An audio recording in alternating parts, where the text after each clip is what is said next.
ಕೂಸು गोरूर लागले त गोरूर लागिदे त गोर लागला गोर गोर लागो हैन की करते माला हाय हाल लागते गोर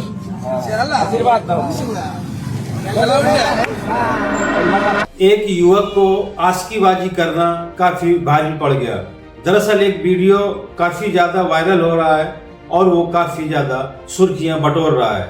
दरअसल उस वीडियो में साफ देखा जा रहा है कि एक सड़क किनारे कुछ भीड़ इकट्ठी है और उस भीड़ पर कुछ बच्चे हैं, बुजुर्ग हैं और कुछ महिलाएं हैं और उसी भीड़ के बीच पर दो युवक खड़े हैं। एक युवक है और एक युवती है और वहीं पर वो युवक बीच सड़क किनारे ही एक युवती की मांग भर रहा है और जैसे ही वो युवक उस युवती की मांग भरता है तभी वो युवती उस युवक के पैर छूती है और तभी वो युवक उस युवती को आशीर्वाद देते देखा जा रहा है और उसके गोद पर एक छोटा सा बच्चा भी देखा जा रहा है। तो ये वीडियो देखकर सहज पता चल जाता है कि दरअसल ये नॉर्मल घटना नहीं है। इस घटना के पीछे जरूर कोई ना कोई कहानी है।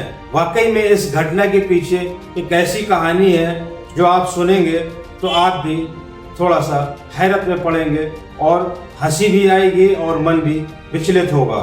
दरअसल एक युवक आधी रात को अपनी शादीशुदा प्रेमिका से मिलने जाता है और उस प्रेमिका के 2 साल का बच्चा भी होता है और रात में जब उससे मिलने जाता है तब गांव वाले उस युवक को पकड़ लेते हैं और उसको बंधक बना लेते हैं और फिर उसकी सड़क किनारे उसी युवती से मांग भरवा कर उसकी शादी करवा देते हैं। तो दरअसल ये मामला ये निकल कर आता है कि आखिरकार गांव वालों को कैसे इस युवक और उस युवती के बारे में भनक लगी, कैसे ये पकड़ा गया और इसके पीछे क्या कोई प्लान था और ये शख्स कौन था और कैसे उस युवती से मिलने आता था और आखिरकार गांव वालों ने फिर उस युवती के साथ ही शादी क्यों करवा दी, ये सब हम आपको बताएंगे इसी वीडियो में। बस आप वीडियो के अंत तक बने रहें। आदाब, नमस्कार, मैं हूं मुबीन खान। आज की जो सच्ची घटना की कहानी है वो कहानी है बिहार के बेगूसराय जिले की और उसी बेगूसराय जिले का एक थाना लगता है लाखों थाना और उसी लाखों थाना क्षेत्र के अंतर्गत एक गांव आता है सूजा और उसी सूजा गांव का रहने वाला होता है चंदन। चंदन अपनी पत्नी और उसकी 2 साल की बेटी है और उसकी एक बूढ़ी माँ है। वो अपने परिवार के साथ अपने गांव में रहता है और मेहनत मजदूरी करने के लिए परदेश भी चला जाता है, यानी कि अन्य दूसरे राज्यों पर वो मेहनत मजदूरी करने चला जाता है। उसकी शादी लगभग आज से 3 साल पहले हुई थी और उसके एक 2 साल की बेटी भी है और वो अपने परिवार का भरण पोषण करने के लिए अलग अलग राज्यों में जाकर मेहनत मजदूरी करके अपना वो घर चलाता है। लेकिन वहीं पर जब वो मजदूरी करने अन्य राज्य चला जाता है तो उसके पीछे उसके घर पर उसकी पत्नी से मिलने एक शख्स आने जाने लगता है और रात का वक्त होता है, लगभग आधी रात होती है और जब चंदन की माँ सो रही होती है तभी बहू के कमरे से कुछ आवाजें सुनाई देती हैं और उसे ऐसा लगता है जैसे बहू के कमरे पर कोई शख्स हो और जैसे ये दोनों गुटर यानी कि बातें कर रहे हों। तभी उस आहट लेती है और जैसे ही वो बहू के कमरे के पास जाती है और कुंडी खटखटाती है तो अंदर से फिर कोई आवाज नहीं आती। बहू चंदन की माँ समझ जाती है कि बहू के कमरे पर जरूर कोई ना कोई है और तभी वो बाहर से कुंडी लगा देती है और फिर गांव वालों को इकट्ठा कर लेती है। अब गांव वालों की भीड़ लग जाती है और चंदन की माँ फिर गांव वालों से बताती है कि दरअसल मैंने बहू के कमरे से किसी की आवाजें सुनी हैं और मुझे पूरा यकीन है कि मेरे बहू के कमरे में कोई है। और चंदन की माँ को गांव वालों का ही सहारा था क्योंकि चंदन का पिता कुछ साल पहले ही इस दुनिया से जा चुके थे, यानी कि उनकी मृत्यु हो चुकी थी। अब बूढ़ी माँ मोहल्ले पड़ोस वालों के सहारे थी और इसीलिए वो मोहल्ले पड़ोस वालों को इकट्ठा करती है और उनको ये बात बताती है। तभी मोहल्ले और गांव के लोग इकट्ठे हुए लोग जब उसके बहू के कमरे के पास जाते हैं और आवाज लगाते हैं दरवाजा खोलने के लिए, लेकिन अंदर जो शख्स था वो खामोश हो जाता है और दरवाजा खोलने से बहू को भी मना करता है। जो चंदन की पत्नी है उसका नाम विभा देवी होता है और विभा देवी अपने आशिक के साथ कमरे के अंदर थी। जब मोहल्ले वालों के आवाज लगाने पर ये लोग दरवाजा नहीं खोलते, तभी मोहल्ले वाले जोर जबरदस्ती करके दरवाजा खोलते हैं और देखते हैं कि चंदन की पत्नी विभा देवी अपने आशिक के साथ रंगरलिया मना रही है। तभी वो गांव वाले उस लड़के को पकड़ लेते हैं। उस लड़के का नाम होता है अमिताभ पासवान। ये पास के ही गांव का रहने वाला है। अमिताभ पासवान का भी गांव लाखों थाना क्षेत्र के ही अंतर्गत आता है और ये सोजा गांव के पास में ही पड़ता है, राजा डुमरी गांव, और उसी गांव का रहने वाला होता है अमिताभ पासवान। अब जब गांव वाले इसको पकड़ लेते हैं तो इसी के ही गमछे से इसके हाथ पैर बांध दिए जाते हैं और इनको बंधक बना लिया जाता है और रात भर इनको खड़ा रखा जाता है। पल भर के लिए इन दोनों को बैठने नहीं दिया जाता और सुबह होते ही गांव पर पंचायत बुलाई जाती है। दरअसल ये अचानक नहीं पकड़े गए थे, असल में गांव वालों को इन पर काफी पहले से नजर थी। जब ये अमिताभ विभा देवी से मिलने आया करता था, अक्सर ये रात में आता था जब गांव के लोग सो जाते थे और ये सुबह अर्ली मॉर्निंग यानी कि गांव वालों के जगने से पहले ही ये मौज मस्ती करके निकल जाया करता था। लेकिन एक दिन अमिताभ को निकलते हुए मोहल्ले के किसी शख्स ने देख लिया और जब देखा तो इसकी चर्चा पूरे गांव में होने लगी और ये चर्चा का विषय बन गया। जब चर्चा हुई, बात फैली, तो फिर चंदन की माँ को ये बात बताई गई।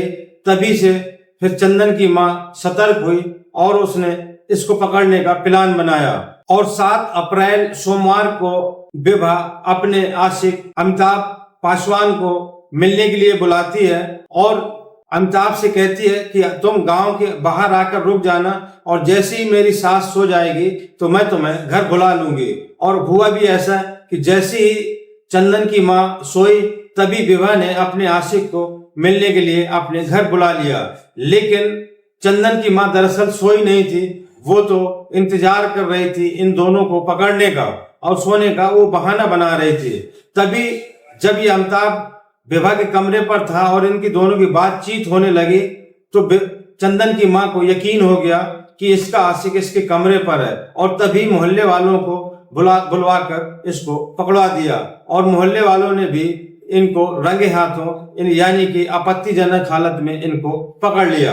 अब सुबह मंगलवार की सुबह यानी कि 8 अप्रैल को जब पंचायत बैठी तो पंचायत ने एक फैसला लिया कि दरअसल क्यों ना इन दोनों की शादी करवा दी जाए, क्योंकि जो इन लोगों ने किया है इससे समाज पर भी असर पड़ेगा और जब इन दोनों की शादी करवा दी जाएगी तो शायद कोई प्रेमी और प्रेमिका ऐसी हरकत ना कर सके और गांव का माहौल भी खराब ना होगा। और जब पंचायत ने ये फैसला ले लिया तब चंदन की माँ से जब पूछा गया कि बताइए तुम्हारा क्या फैसला है, तभी चंदन की माँ अपने बेटे चंदन को फोन लगाकर अपनी बहू की सारी करतूत बताती है। जैसे चंदन विभा की सारी करतूत सुनता है तो चंदन आग बबूला हो जाता है और कहता है कि माँ, मैं ऐसी पत्नी को अब नहीं रखूंगा जो मेरे पीठ पीछे किसी और से रंगरलिया मनाती हो। मैं तो अपने बच्चों के पालने के लिए परदेश में पड़ा हूँ और मेरे पीठ पीछे मेरी ही पत्नी दूसरे मर्द से रंगरलिया मना रही है। जैसी चंदन की माँ अपने बेटी की बात सुनती है तभी चंदन की माँ भी पंचायत वालों से कहती है कि मैं भी अपनी बहू को अपने घर पर नहीं रख सकती हूँ और जो आपका फैसला हो मैं उससे सहमत हूँ। तभी गांव वाले उस चंदन से फिर पूछते हैं कि आखिरकार असल में ये बताओ कि तुम लोग कब से मिल रहे हो और तुम्हारा क्या चक्कर है। तभी अमिताभ पासवान गांव वालों को बताता है कि दरअसल मैं सुजा गांव पर मजदूरी करने आया करता था और जब विभा की शादी नहीं हुई थी, हमारा चक्कर शादी से पहले है और जब मैं इस गांव पर मजदूरी करने आता था तभी मेरी मुलाकात विभा से हुई थी एक परचून की दुकान पर। ये सामान ले रही थी और मैं भी सामान लेने गया था। हमारी पहली मुलाकात परचून की दुकान पर हुई और देखते ही देखते मैं विभा को पसंद करने लगा। फिर अक्सर हम दोनों इसी दुकान पर मिला करते। मुझे इंतजार रहता कि जब ये इस दुकान पर आती थी सामान लेने तभी मैं भी पहुंच जाता था और कुछ दिनों बाद फिर मैंने विभा से फोन नंबर ले लिया और फिर हम लोग फोन पर बातें करने लगे। और फोन पर बातें करते करते हम दोनों पर को एक दूसरे से प्यार हो गया। और फिर हम को जब भी मौका मिलता तो हम एक दूसरे से मुलाकात करते और एक दूसरे के साथ रंगरलियां मनाया करते। और इस बात की खबर विभा के घर वालों को भी हो गई थी। और जब विभा के घर वालों को इस बात का पता चला तो वो लोग काफी नाराज हुए। हालांकि हम दोनों ने शादी का प्रस्ताव भी अपने घर वालों के सामने रखा, लेकिन सजातीय न होने की वजह से घर वालों ने इस रिश्ते को कबूल नहीं किया, क्योंकि दोनों अलग अलग जाति से थे। इसीलिए विभा के घर वालों ने विभा का रिश्ता चंदन से कर दिया। अब विभा की शादी तो चंदन से हो गई थी, लेकिन वो आज भी प्यार अमिताभ से ही करती थी। और चंदन की गैर मौजूदगी में जब भी उसे मौका मिलता तो वो फोन करके अमिताभ को बुला लिया करती थी। और इसी तरह इनका सिलसिला यूं ही चल रहा था। हालांकि विभा के 1-2 साल की बेटी भी हो गई थी, लेकिन इनके प्यार में कोई कमी नहीं आई और हमेशा ये एक दूसरे से मिलते जुलते रहे। और जब गांव वालों की नजरों में आ गए तभी फिर ये पकड़ गए। जब गांव वालों ने इनकी बात सुन ली तभी फिर गांव वालों ने वहीं पर सिंदूर मंगाया और फिर उस विभा के प्रेमी से विभा की मांग भराई गई। और फिर इन दोनों को आशीर्वाद देकर गांव से भगा दिया गया। और इस पूरे मामले का किसी ने वीडियो बना लिया और सोशल मीडिया में डाल दिया, जिससे वीडियो काफी ज्यादा सुर्खियां बटोर रहा है। तो दोस्तों, ये थी आज की सच्ची घटना की कहानी। ये घटनाक्रम सुनाने का मकसद किसी को आहत करना या किसी को परेशान करना नहीं, बल्कि आप लोगों तक सच पहुंचाना और आप लोगों को जागरूक करना है। तो दोस्तों, जैसा कि इन दोनों ने इस रिश्ते को प्यार का नाम दिया, तो क्या प्यार इतना कमजोर होता है कि किसी और की पत्नी होने के बाद में अवैध रिश्ते बनाए जा सके? तो खैर, जो भी आप लोगों का इस बारे में जो भी विचार हो, कमेंट करके अपनी राय जरूर दें। और मेरे वीडियो अगर पसंद आया हो तो ज्यादा से ज्यादा लाइक करें, कमेंट्स करें। और अगर मेरे चैनल पर नए हो तो चैनल को सब्सक्राइब करें। और अगर फेसबुक पर देख रहे हो तो पेज को फॉलो करें। मिलते हैं अगले वीडियो में नई कहानी के साथ। जय हिंद।